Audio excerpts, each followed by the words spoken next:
Olá, galerinha do oitavo ano, tudo bem com vocês? Bem, hoje nós iremos dar continuidade, ao nosso terceiro capítulo, que fala sobre Revolução Francesa e o período napoleônico. Então, para a gente não perder tempo, vamos iniciar logo a projeção do nosso livro.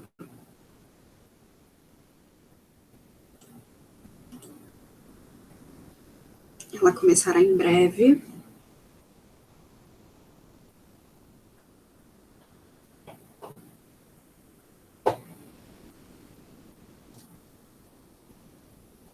Prontinho.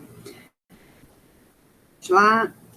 Então, nós iremos dar continuidade na página 323, o início da Revolução. Na aula passada, nós traçamos ali um perfil, um panorama da sociedade francesa, que estava dividida em três grupos, chamados de três estados, ou dividida em estamentos, onde o primeiro estado é o clero, o segundo estado é a nobreza, e o terceiro estado a população de uma forma geral, Bem, agora que a gente já conhece esse perfil dessa sociedade, vamos aos fatos que deram início, propriamente dito, à Revolução, A França ela vinha passando por uma crise econômica gravíssima, que vinha se arrastando, ao longo de anos.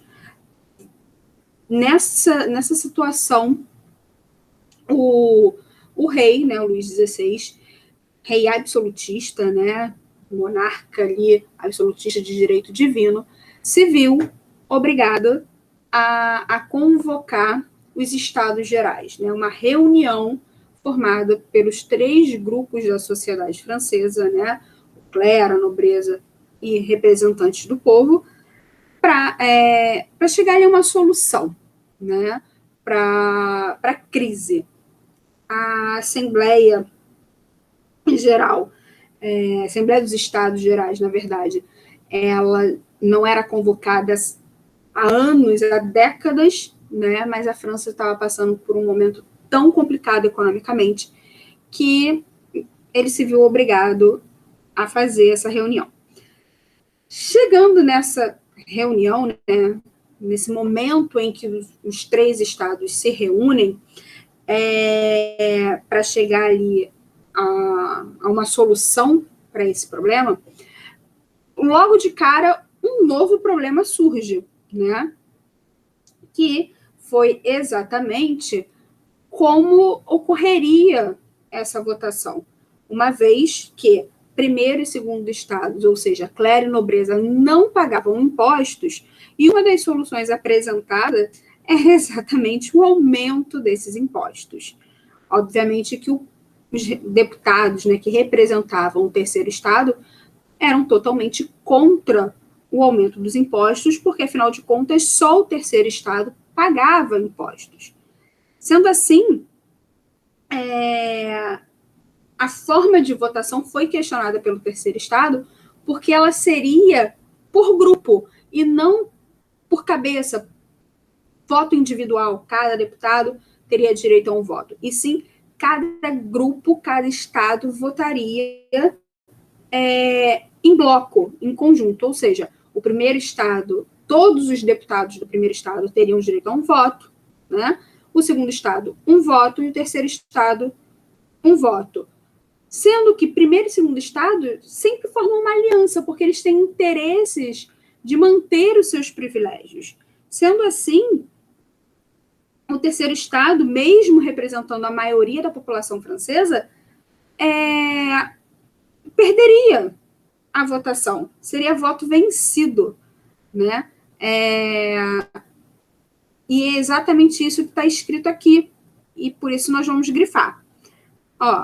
Assim, membros do primeiro e do segundo estado, ao votarem juntos a favor da manutenção de seus privilégios, acabavam ganhando, mesmo sendo minoria entre os franceses. Enquanto o terceiro estado, que queria extinguir, ou seja, acabar com esses privilégios, principalmente a questão do pagamento dos impostos, acabava perdendo, mesmo sendo maioria da população. Nesse impasse da votação, né, o rei ele acaba vendo ali uma oportunidade de encerrar essa assembleia, né, essa reunião dos Estados Gerais, e com isso tomar decisões de forma autoritária. Mas o terceiro estado não concorda com isso, não aceita isso, e se retira, né, para uma outra parte do castelo, onde estava sendo feita a reunião, e cria a Assembleia Nacional. Né? Então, após dias ali desse impasse, né, de discussões, os membros do terceiro estado vão se retirar, né, e vão criar essa Assembleia Nacional. E ali eles vão criar novas leis, né, vão decidir criar uma nova Constituição para a França. Obviamente, nessa Assembleia, todas as leis, as modificações das leis da Constituição que vai sair dessa Assembleia, o rei não vai aceitar essa decisão. Ele vai impor, então, que essa Assembleia seja fechada, né, que acabe com essa Assembleia. E quando ele determina o fechamento dessa Assembleia, o povo se revolta. Quando o povo se revolta, né, começa a Revolução. Quando o povo revoltado nas ruas de Paris invade a Bastilha, né, que era o símbolo da autoridade do rei, né, a Bastilha é uma prisão política onde o rei prendia, né, os seus opositores sem direito a julgamento, enfim, por sua livre vontade. Quando o povo invade a Bastilha, o povo está mandando um recado, o povo está invadindo a autoridade do rei, está botando abaixo a autoridade do rei. E esse é o marco, né, que inicia a Revolução Francesa, é a queda da Bastilha, ok? Bem, pessoal, aqui na página ao lado, nós temos alguns exercícios que já foram feitos, tá, na aula passada. Então, vamos dar continuidade ao nosso capítulo, né? Antes disso, antes de mudar a página, eu gostaria de destacar alguns pontos importantes que foram resolvidos nessa Assembleia, né? Por exemplo, a igreja passou a ser subordinada ao Estado, teve seus bens confiscados, foi criada, né, em 1791 uma Constituição para a França, uma Assembleia Legislativa, ou seja, um parlamento foi eleito para controlar ali, os poderes do rei, e foi aprovada também a Declaração dos Direitos do Homem e do Cidadão, tá? Que vai ali dizer que todos são iguais perante a lei.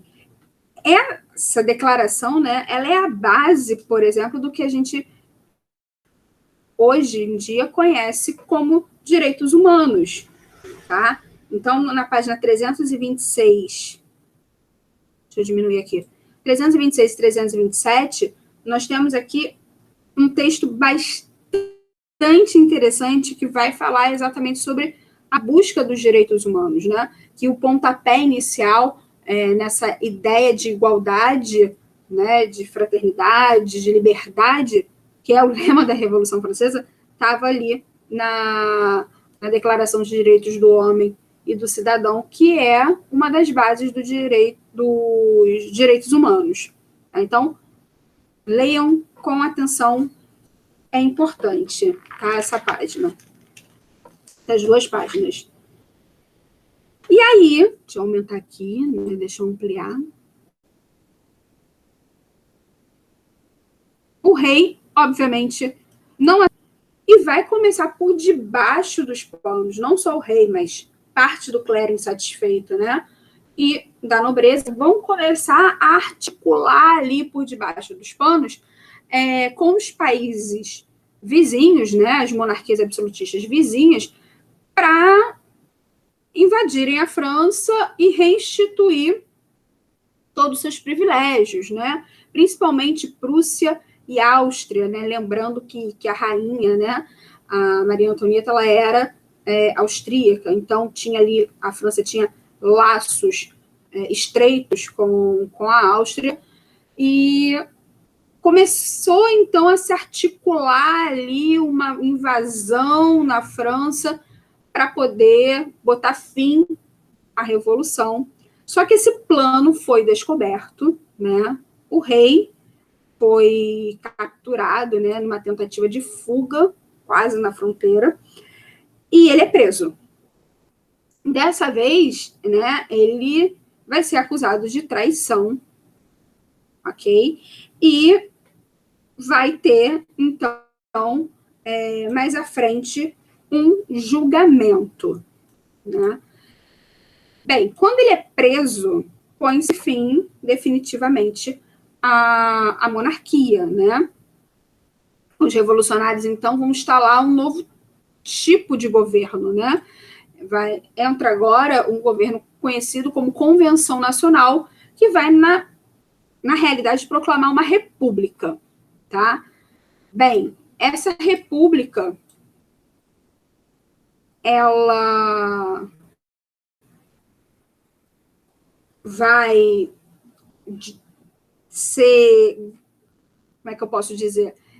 Ela vai ser gerida, né? Ela vai ser administrada inicialmente pelos girondinos e numa segunda fase pelos jacobinos. Mas quem são os girondinos? Quem são os jacobinos?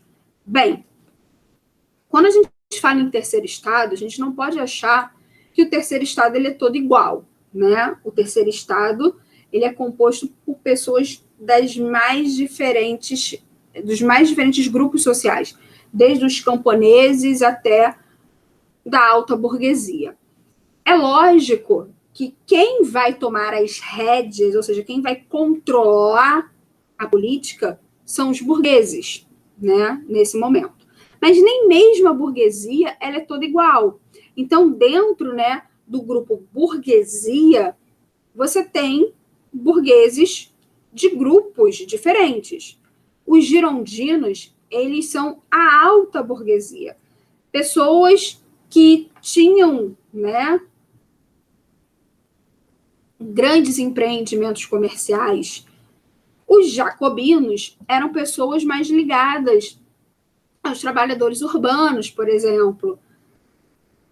E a planície, também conhecida como pântano, é aquele grupo que está ali oscilando, né, entre jacobinos e girondinos e vota conforme quem tiver no poder.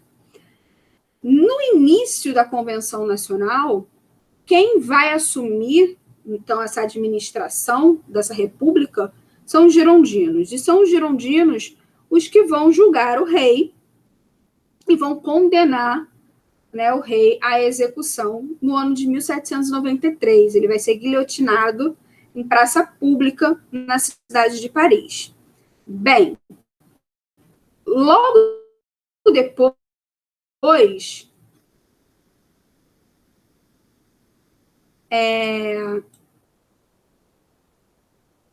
o governo, né, passa para as mãos dos jacobinos, um grupo mais radical, né, mais ligado ali ao povo. Durante o domínio jacobino, a Convenção Nacional vai, então, adotar um caráter mais radical. Dentre esse caráter mais radical, o símbolo desse radicalismo é o Comitê de Salvação Pública, tá? Na verdade, o Comitê de Salvação Pública ele vai criar pontos positivos, mas também vai criar um ponto muito negativo que nós vamos ver mais à frente. Bem, pontos positivos, né? Medidas adotadas pelo Comitê de Salvação Pública, ele vai, por exemplo, acabar com a escravidão nas colônias francesas, ele vai investir em manufaturas, ele vai estabelecer um valor máximo no preço dos pães e dos cereais, estabelecimento de agentes fiéis ao comitê para administrar as províncias, isso aí é um pouco questionável, enfim, a adoção de um calendário desvinculado da igreja, né? Então, a questão do Estado laico, democratização da educação, compreendida como responsabilidade do poder público, essa, então, é fundamental. Bem, aqui nós vamos falar um pouquinho sobre as mulheres, né, na Revolução, né? Embora a Revolução tenha proposto muitas transformações sociais, né, as mulheres não exerciam plenamente vários direitos que eram usufruídos pelos homens, né, como, por exemplo, a questão da participação na política, que era extremamente limitada. Muitas mulheres aproveitaram ali o momento da Revolução para lutar também pela ampliação dos seus direitos.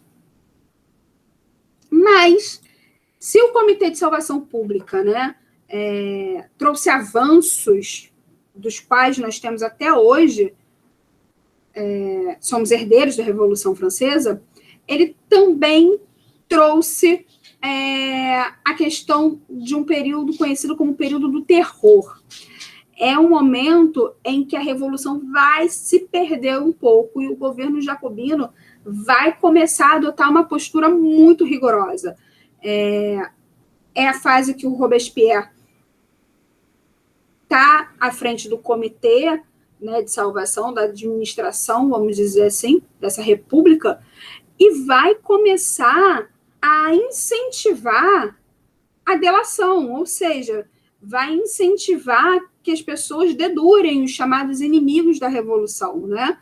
E isso vai gerar um pânico total, porque bastava ser acusado, né, de ser um inimigo da Revolução para ser guilhotinado. Os próprios jacobinos vão começar a se guilhotinar, né? O próprio Robespierre vai ser guilhotinado também.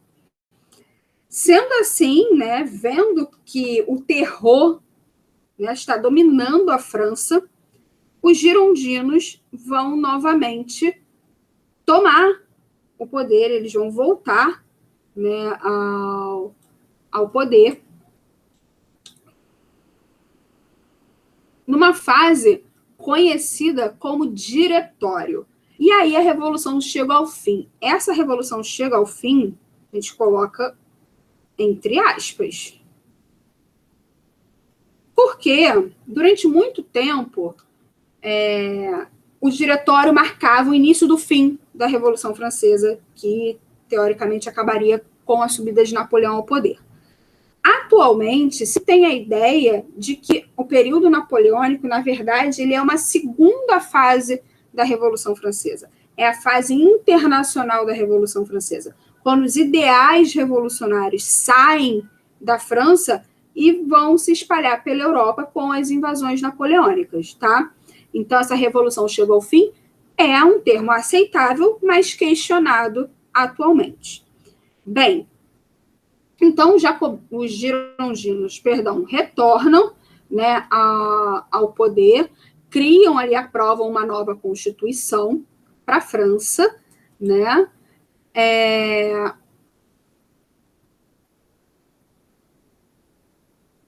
Mas percebem que a Revolução tomou um caminho muito complicado. Essa população estava em pânico por causa do período do terror.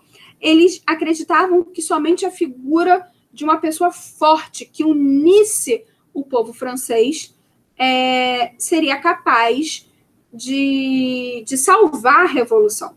Então, é por isso, né, que os girondinos vão apoiar, por exemplo, a subida de Napoleão ao poder, que acontece ali no chamado golpe, né, de 18 de Brumário, que, na verdade, 18 de Brumário é o calendário revolucionário. Ela vai ocorrer mesmo em 9 de novembro de 1799. E aí começa, assim, a era napoleônica. Mas antes disso, temos aqui na página 333 alguns exercícios e eu vou pedir que vocês pausem esse vídeo, passam a página 333 e 334. A 335 é uma entrevista, então ela é pessoal, tá?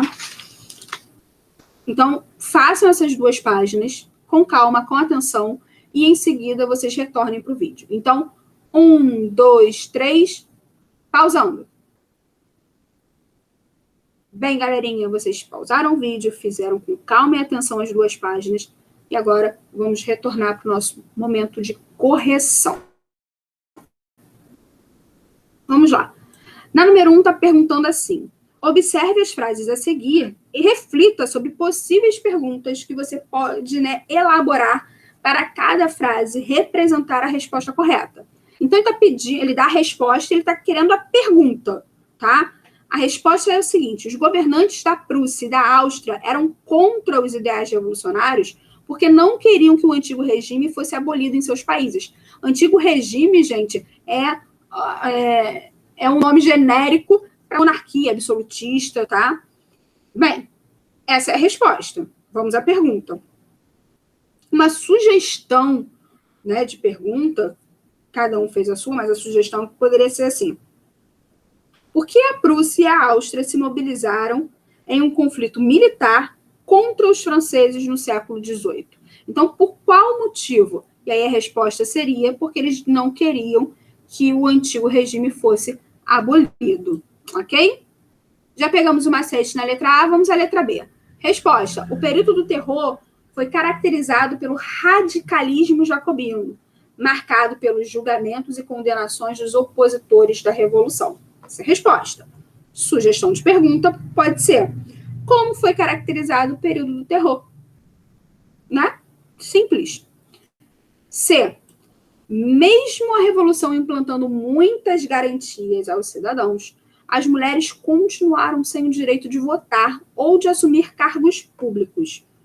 Sugestão de pergunta: os ideais, aprovados na Revolução garantiam igualdade plena de direitos entre homens e mulheres? Questionamento, e aqui é a resposta. A número 2 é pessoal, tá? Vamos, então, para 3, que está aqui na página 334. Bem, é uma análise, tá, da imagem. Baseada nela, nós vamos responder da letra A até a letra D. A. Quem são as pessoas quem são as pessoas que estão participando dessa marcha? Bem, aqui fica claro que são mulheres, né? A própria legenda está falando, né? B, perdão. De qual estado da sociedade francesa são essas pessoas? Explique como você chegou a essa conclusão. Bem, essas mulheres, elas apresentam, características ali que enquadram elas como terceiro estado. Por quê? Porque elas aparentam ser camponesas, trabalhadoras, até mesmo pelas ferramentas que elas carregam, podemos ver isso também pelas roupas, enfim. C. Que tipos de armas essas pessoas estão carregando na marcha? Bem, a gente consegue ver foice, espada, lanças e até um canhão. Aqui, ó. D agora, Quais motivos levaram essas pessoas a se mobilizarem nas revoltas? Bem, as mulheres, estavam insatisfeitas com a situação que elas viviam, as colheitas ruins, os preços absurdos dos alimentos, além de poucos direitos. Bem, 4. A 4, ela também é pessoal, tá? Ele está pedindo para a gente reler a página 330 e escrever um texto, comentando ali a importância do movimento revolucionário francês. Ela é pessoal, cada um vai falar aquilo que mais acha importante. Agora sim, vamos passar então para a segunda fase da Revolução Francesa, nessa fase internacional, marcada pela subida de Napoleão.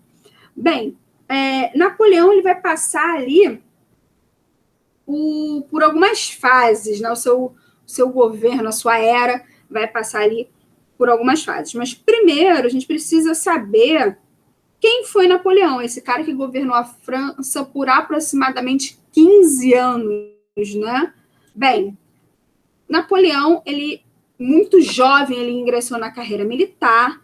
Ele era pouquíssimo conhecido na França, mas fora da França ele era muito conhecido, porque a todo momento as monarquias absolutistas que faziam fronteira com a França queriam invadir a França para acabar de vez com essa revolução, né? Para que elas não se tornassem um exemplo para os seus países.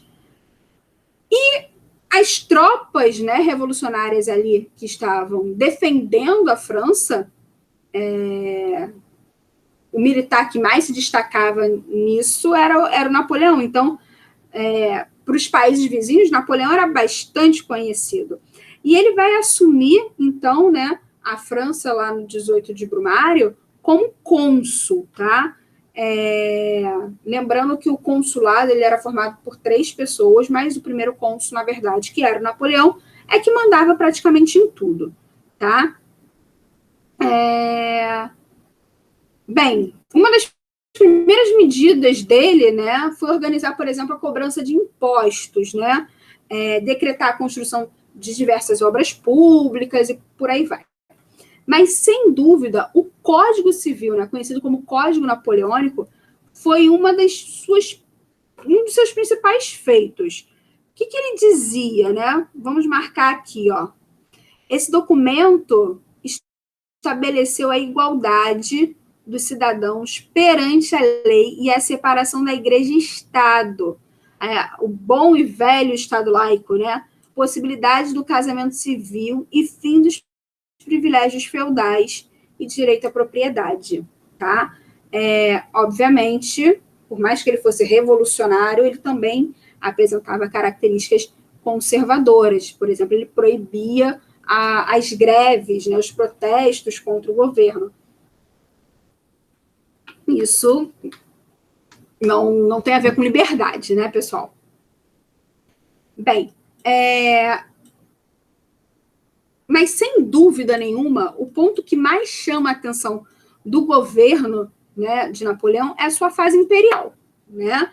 Quando ele se torna imperador, através de um plebiscito, ele vai se tornar imperador da França. Plebiscito é uma consulta popular, tá? As pessoas vão votar para que ele se torne imperador. E é nesse momento que ele vai começar as chamadas guerras napoleônicas, né? Que é quando ele vai invadir vários países europeus. Mas, sem dúvida nenhuma, tá?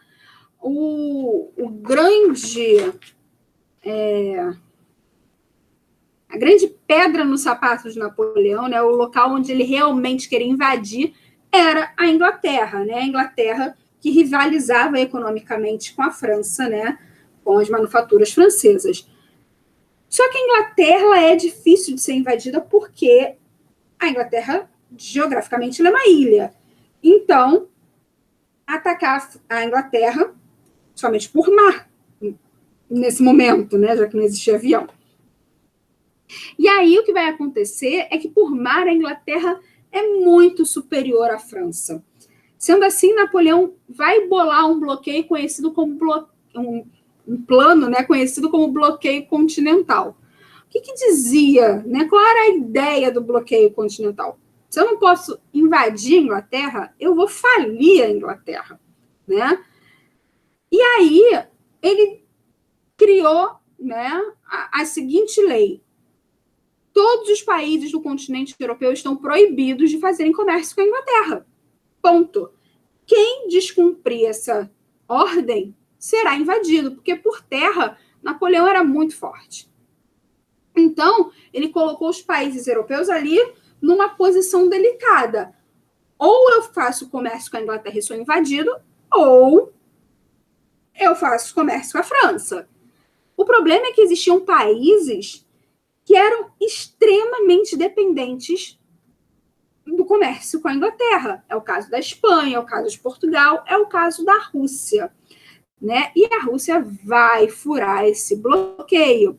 E aí, quando a Rússia fura esse bloqueio, é o início do fim do Império de Napoleão. Por quê? porque a Rússia vai continuar fazendo, né, o comércio com a Inglaterra e vai ser invadida. O problema é que os russos eles vão se utilizar de uma técnica, né, de uma tática de guerra conhecida como terra arrasada, tática da terra arrasada, que consistia em que recuar no seu próprio território, deixar, né, que o inimigo, no caso, que Napoleão entre no seu território, mas antes de deixar, né, o território livre para Napoleão, destruir tudo que pudesse ser usado pelas tropas francesas. Então, quando os exércitos napoleônicos vão entrando na Rússia, eles não vão encontrando resistência, mas também não vão encontrando mais nada. Eles não encontram abrigo, eles não encontram comida, não encontram nada. E aí, a Rússia, ela é muito grande, né? E com um inverno extremamente rigoroso.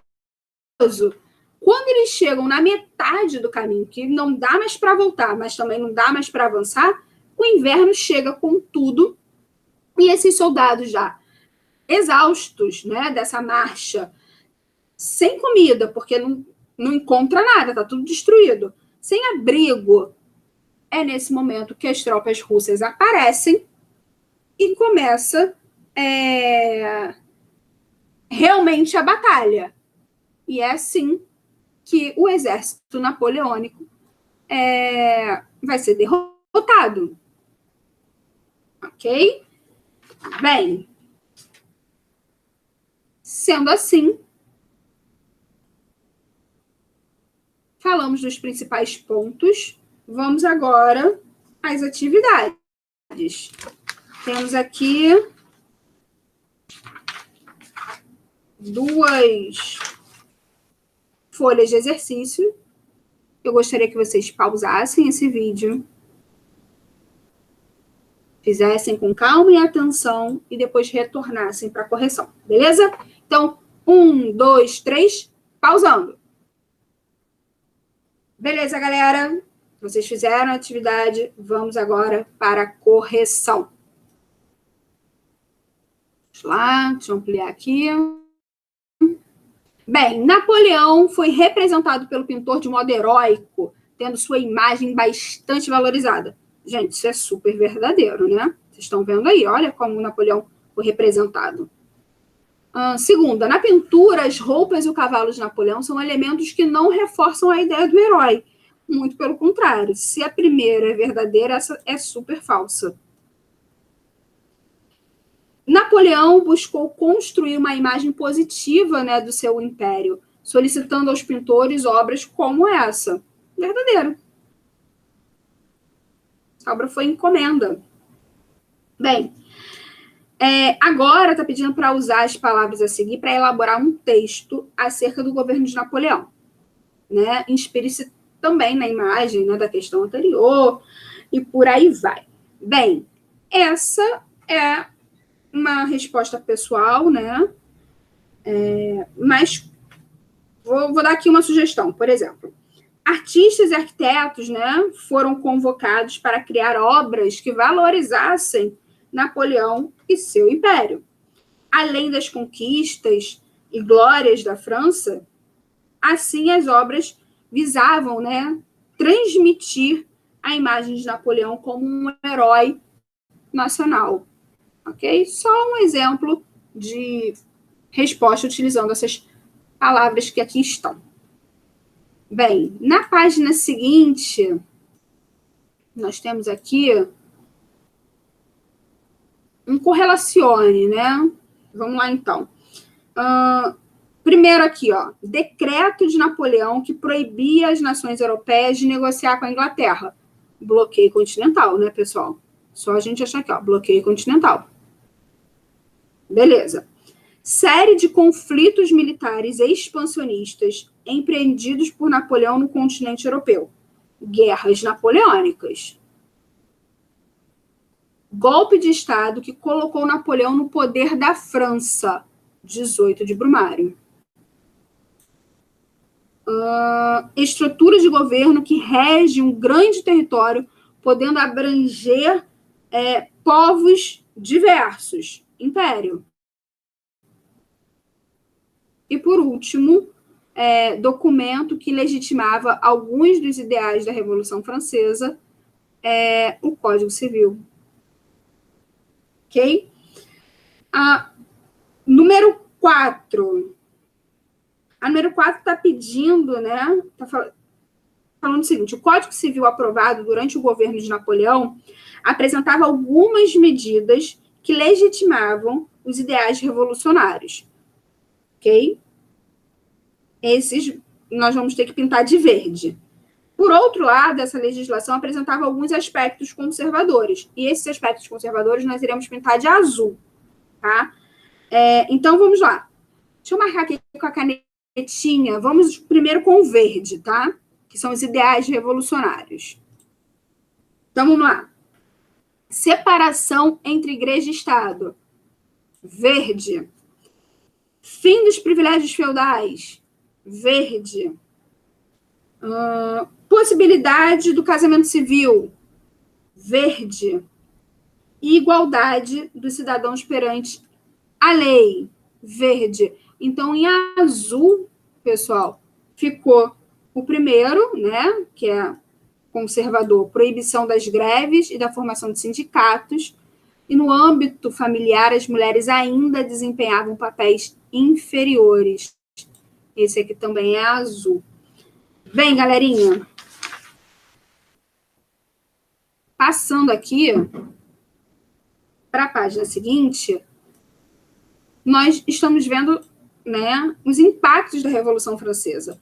Nós somos herdeiros da Revolução Francesa. Né? Muitos aspectos da nossa sociedade, como, por exemplo, o ensino público, a assistência social, os padrões e medidas, e as ideias, os ideais democráticos, né, os ideais republicanos, enfim, eles vêm da Revolução Francesa. Então, a gente tem que pensar a Revolução Francesa como o início de uma nova era. Ok? Bem, sendo assim, terminamos aqui o nosso capítulo. Deixa eu voltar aqui para a nossa sala. Aliás, antes da gente voltar para a sala, a gente tem que corrigir, né, a folhinha da semana. Já estava esquecendo. Vamos lá, vamos na folhinha da semana.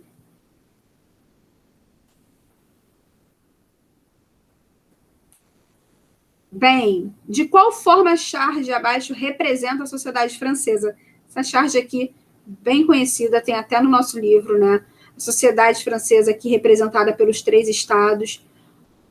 Esse senhor aqui, apoiado na enxada, representa o 3º estado, né? O trabalhador francês que sustenta a França.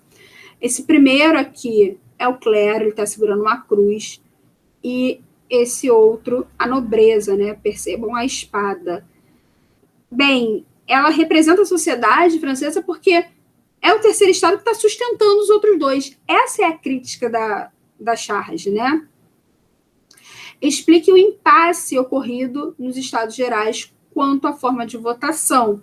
Bem, o impasse, pessoal, foi justamente o fato da votação ocorrer por estamento, por grupo, e não de forma individual, o que levaria sempre ao placar de 2-1, né? Porque mesmo o primeiro e o segundo estado sendo minoria, eles iriam juntos formar 2 votos contra o voto do 3º estado.